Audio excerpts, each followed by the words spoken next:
We're live. Say hi. Hi, everybody. Great to have you on our Q&A again. Hopefully you got your questions all itemized and ready for action. We're ready for you, so fire away. Okay, hang on. We're going to get...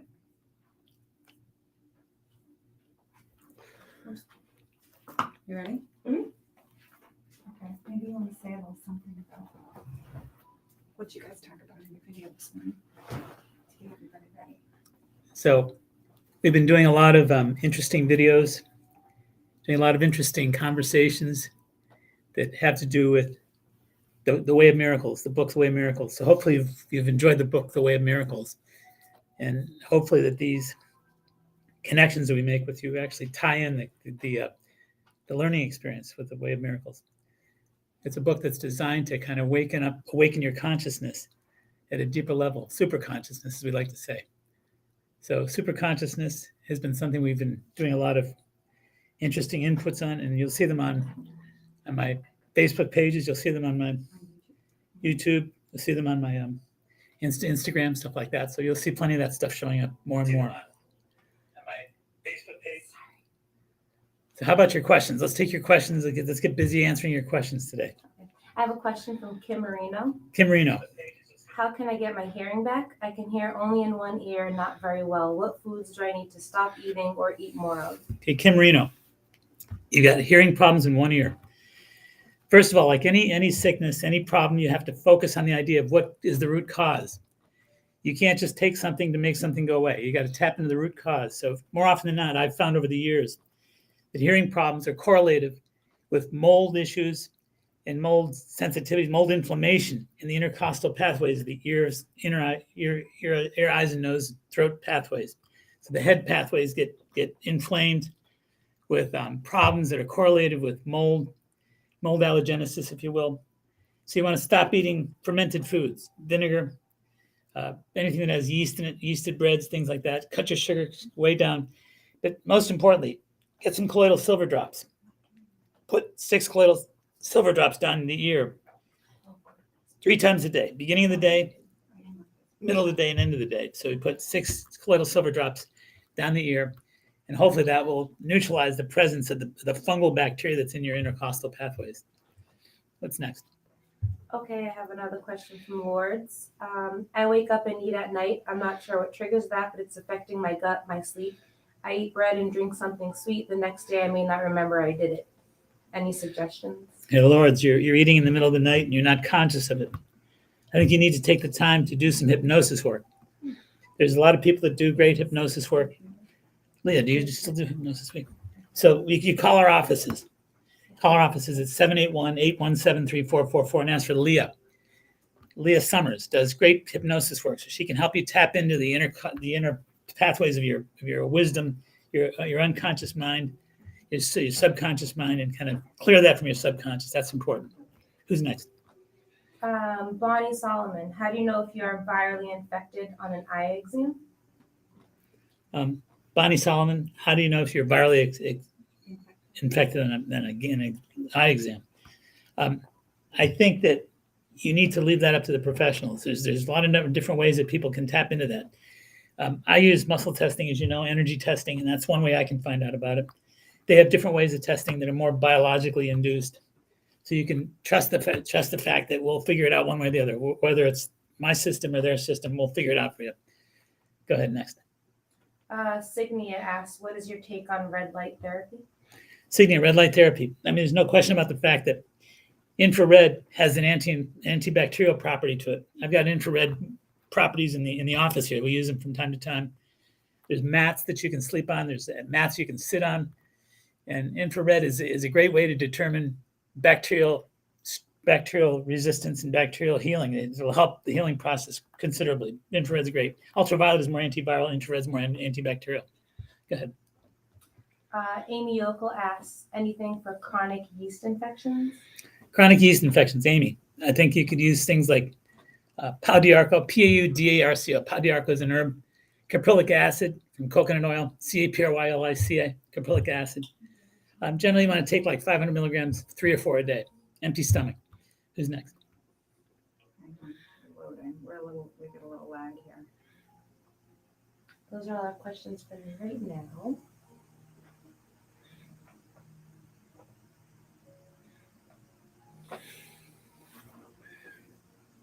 Let's talk about, maybe we talk about yeast overgrowth and brain inflammation. For yeast overgrowth, another important point is not just about what you take. The pau-d'arco and the caprylic acid are very helpful, but diet is important as well. So avoiding fermented foods, vinegar, miso, tempeh, tamari, soy sauce, shoyu, teriyaki sauces, anything that has yeast in it, anything that has any kind of fermentation in it. You gotta be really careful about fermentation. It produces acetic acid, pyruvic acid, lactic acid, carbonic acid, ammonia, and it increases your inflammatory properties. So be careful of foods that are inflammatorily fermented. That's an important choice. Anybody else? Yes, I have. Katie says, what do you think about tamoxifen? Katie, tamoxifen. Tamoxifen is an aromatase. It helps neutralize the presence of estrogens in the body that are potentially cancerous estrogens. So there's natural anti-aromatase as well. There's something called DIM, diindolylmethane. DIM, diindolylmethane, which is actually taken from mustard green vegetables and things like that. That's also anti-aromatase, anti-estrogen. And then there's things like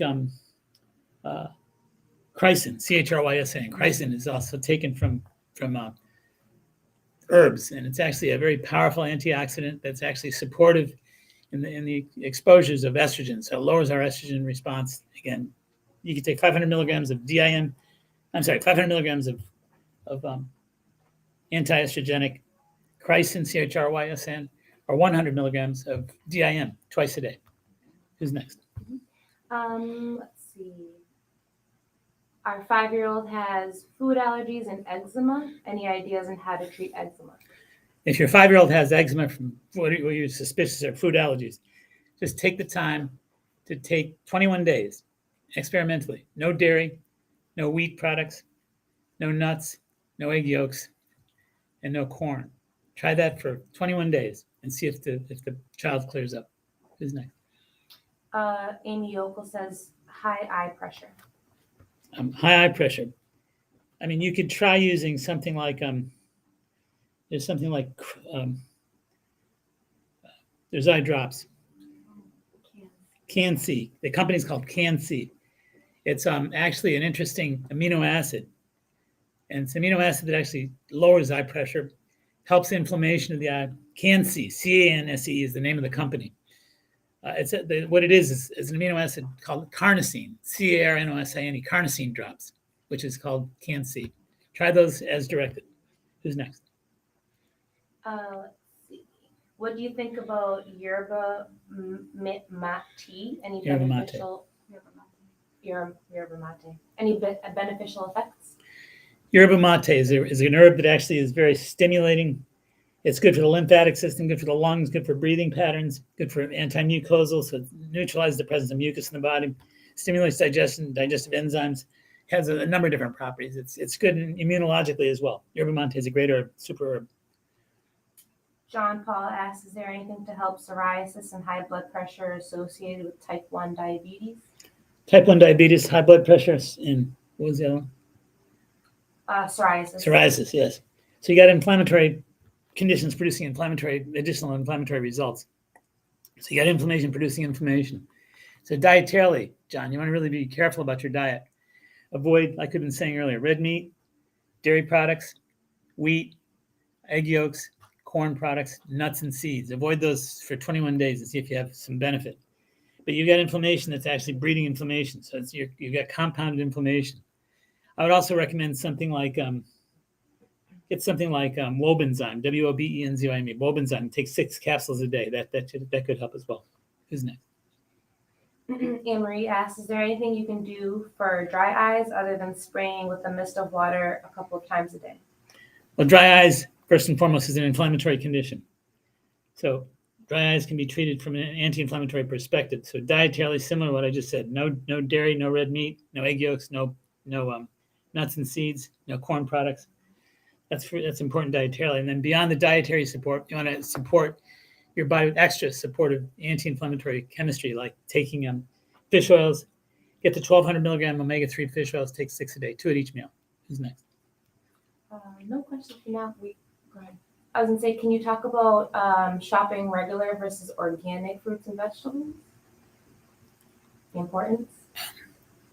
I mean, organic. The question is organic important? Now, a lot of people ask me over the course of the years, is it really worthwhile? Is it really important to take organic food in place of non-organic food? And I mean, I read one study years ago done in California that estimated that non-organic food has an assimilation factor of 86% reduction in nutrients. So in other words, if it's not an organic produce, if it's broccoli that's not organic, if it's green beans that are not organic, if it's apples that are not organic, you lose 86% of the nutrients because of the mere nature of the fact that they're not organic. Organic increases the uptake of nutrients significantly, so that's important. What else? This is from Lisa, and she is a 36-year-old woman who has been experiencing hair loss for 5 years to the point where she needs to wear a wig. She's also experiencing infertility after her first child. She has seen many different specialists, and so what should she do? Because her specialists say that everything is normal. Lisa, number one, if your hair is a problem, you're losing hair, you want to be really careful about your adrenal function. I'd say the key is this: the adrenal glands misfire. They become either hyper or hypo. They become imbalanced, and as they do, they take it out on the thyroid. Your thyroid, which is responsible for your folic acid assimilation, your hair function, good hair, bad hair thing is always correlated with thyroid function, no question. And thyroid function is actually affected, I should say, by adrenals. The more exhausted your adrenals are, the more adrenaline you produce, the less thyroid support you have over your hair. So stress, which creates adrenaline, stress which produces a sympathetic dominance, fight or flight, is hard on the body. It's really tough on the body. Specifically, it's tough on the thyroid, and specifically, it doesn't help the thyroid from the perspective of hair stabilization. So stress, adrenal, thyroid, those are the key steps for hair loss. Those are important. I mean, there's a product called Nature's Plus Ultra Hair. Nature's Plus Ultra Hair is a good product. Just take one a day, Nature's Plus Ultra Hair. And keep the diet super clean and organic. That's important. What do you think about soy products and an increase of estrogen that could cause cancer? First of all, soy can be good. That's point number one. I think people have become overzealous about thinking negative about soy products. First of all, soy has alpha-linolenic acid. Alpha-linolenic acid is like an omega-3. It's anti-inflammatory. So soy is loaded with anti-inflammatory alpha-linolenic acid. That's very important, number one. Number two, it's low fat, low cholesterol, so it's a good quality protein. Now the question is, how does it shape up with somebody who has the risk of breast cancer and has like the enzyme activity and the genetic activity that indicates a sensitivity to the prospects of estrogen-based cancers, breast cancers, etc. There's an interesting researcher. There's Dr. Shu. Dr. Shu was at Vanderbilt University for years down south, Vanderbilt University. And at Vanderbilt, she did a number of studies indicating that we actually reduce the risk of breast cancers by using certain soy products. So the key is that she's found that you can't lay the blame on all soy products. There's actually an estrogen called 1.6 alpha hydroxyestrone. There's one called 2.0 alpha hydroxyestrone. So soy has the 2.0. The 2.0 is safe. The 1.6 is dangerous. So when they use estrogenic medications, like when they use the different estrogen medicines that so many women are put on by the medical doctors, those are 1.6 alpha hydroxyestrogens. Those are more inflammatory. They're more dangerous. So I'm here to say that the soy-based foods are not bad. The 2.0 alpha hydroxyestrone is pretty clean. And it was found to lower the risk of breast cancer by 19% from Dr. Shu's work down at Vanderbilt University. So I think it's really important to make sure if you're eating soy and you're worried about breast cancer, take an anti-aromatase, like we said earlier, DIM 100 milligrams twice a day, or Chrysin 500 milligrams twice a day, either one. Who's next? So the second part of Lisa's question was about infertility, where the specialists all have said there's nothing wrong. What should she be looking to do? When you talk about infertility or fertility, one of the most important factors in the world is minerals. What makes the soil of Mother Earth fertile? It's minerals. What makes the Nile River Valley the most fertile place in the world? It's minerals. It's minerals. There's 72 mineral bases in those soils. So I always tell women, you want to encourage your body to have the proper chemistry to make yourself more inclined to complete a pregnancy and to be fertile. Fertility is actually governed biochemically by the use of something like multi-minerals. So I like fulvic, F-U-L-V-I-C, fulvic liquid minerals, liquid fulvic minerals. Those are the ways to go. There's a company called NOW that makes fulvic liquid minerals. Just take it as directed. And make sure your diet is obviously really healthy with vegetables and fruits and all that stuff, because you want to have many minerals. It's all about minerals. That's the key. Who's next? Amy asks, what do you think of an all-fruit diet? An all-fruit diet? All fruit. Amy, I'm not wild about an all-fruit diet. I think that there's more sugar in a lot of fruits. There's low glycemic fruits. There's high glycemic fruits. So a lot of fruits that have a lot of sugar. You take berries, blueberries, blackberries. They have 6 grams of sugar per 3/4 cup. 6 grams of sugar isn't bad. You look into grapes, 26. You look into tropical fruits, 42, 43, 44. So you have a lot of concentrated sugars in the high glycemic fruits. So a fruit diet's got a lot of sugar in it. Be careful, because sugar causes nothing but trouble. Sugar causes problems with cholesterol, triglycerides, things like that. So sugar is like I said, it's used fruit sugars uses immediate energy, and whatever's left over is going to store as fat. Who's next? So NT has a question. Have you had any success working to reduce, mitigate, or eradicate symptoms of MS, specifically to improve motility and physical strength? For MS, again, we need an anti-inflammatory diet. That's number one. So as I said, we keep saying earlier, no egg yolks, no red meats, no dairy products, no wheat, no gluten, no nuts and seeds, no corn products. That's number one, dietarily. Number two, you want to be thinking in terms of support. There's something called NADH, nicotinamide adenine dinucleotide, NADH. NADH is actually, there's a company called Pipping Rock, P-I-P-P-I-N-G, Pipping Rock. The reason I bring up that company is because they have the best numbers. They have NADH in 20 milligrams, which is almost impossible to find. Usually it's 5 or 10 milligrams. You can't find a 20 milligram capsule anywhere. Pipping Rock makes a 20 milligram for half the price of the 10 milligrams in most other companies. So Pipping Rock makes a really good NADH. That's a great product for MS, Parkinson's, things like that. And again, the anti-inflammatory diet. And Judy, I wake up each day with a bad sinus headache. 90% of the time it goes away when I get up. I have a humidifier and an air purifier. So Judy's waking up with bad sinus headaches. You want to make sure that you take, like I said earlier, I mentioned to somebody earlier on our call today, you take colloidal silver. Take 6 drops down the nasal passages, you put your head back over the pillow, take 6 drops 3 times a day. Let it soak way down in your sinus and let it clean you up. That's important. That's a great way to do it. Also, you want to take oregano. I like Gaia brand, G-A-I-A, Gaia, 231 milligrams of oregano. That's oregano oil in capsules. 231 milligrams, take 6 caps a day, 2 at each meal. That's important as well. Who's next? So Mary, I have PVD, vitreous detachment, healing well, need help for eye floaters. Eye floaters are tough. They're directly correlated with gallbladder function. So eye floaters have to do with the gallbladder meridian. The gallbladder meridian runs in the head, in the intercostal pathways of the head.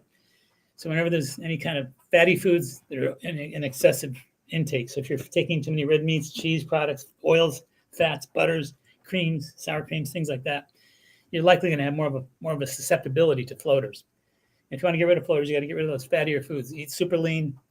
Take the time to anti-inflammatory your diet and to anti-lipid your diet. So their diet's got to be lower in fat. That's most important.